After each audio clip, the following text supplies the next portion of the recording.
Hello दोस्तों, आप सभी का स्वागत है हमारे यूट्यूब चैनल कविंदर भैया पर।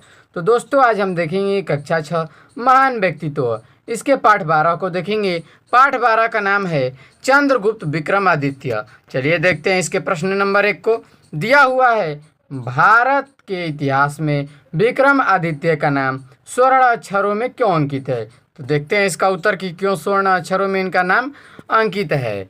तो इसका उत्तर हो जाएगा, चंद्रगुप्त विक्रमादित्य ने अपने पराक्रम, सुव्यवस्थित शासन, धार्मिक सहिष्णुता, कला प्रेम आदि से एक महान युग की संस्कृति के विकास में सहयोग किया। इसीलिए इनका नाम भारतीय इतिहास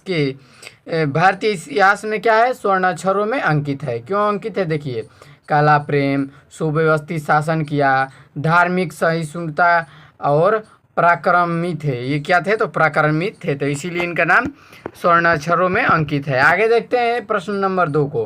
चंद्रगुप्त द्वितीय ने विक्रमादित्य की उपाधि कब धारण की। देखिए, तो इसका उत्तर हो जाएगा, अपनी महान और अद्भुत विजय श्रृंखला के पश्चात चंद्रगुप्त द्वितीय ने विक्रमादित्य का उपाधि धारण की। यानी जो चंद्रगुप्त द्वितीय थे, उनका विक्रमादित्य जो थे, उनका पहले नाम था सिर्फ और सिर्फ चंद्रगुप्त द्वितीय।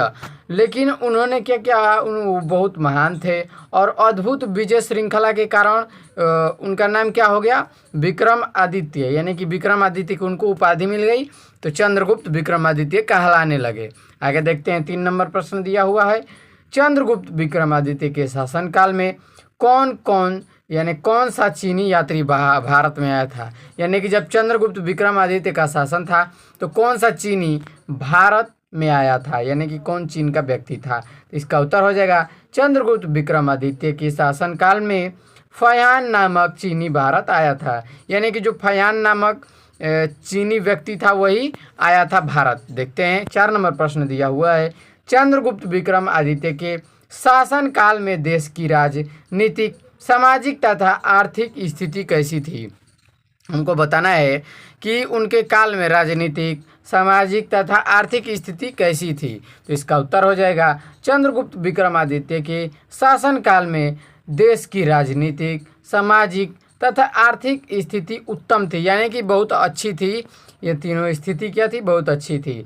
शासन अत्यंत सुव्यवस्थित था तथा लोग शांतिपूर्ण और समृद्धिशाली जीवन बिता रहे थे। लोग भी क्या थे, खुशहाल थे। आगे देखते हैं 5 नंबर प्रश्न दिया हुआ है, महरौली के लोहे की लाट से किस बात का पता चलता है। तो इसका उत्तर हो जाएगा, दिल्ली में महरौली के लोहे की लाट से चंद्रगुप्त विक्रमादित्य की महान उपलब्धियों का पता चलता है। यानी कि जो लाट है उससे विक्रमादित्य के महान उपलब्धियों के बारे में पता चलता है। आगे देखते हैं प्रश्न नंबर 6 दिया हुआ है, गुप्त वंश का शासनकाल भारतीय इतिहास में किस युग के नाम से प्रसिद्ध है।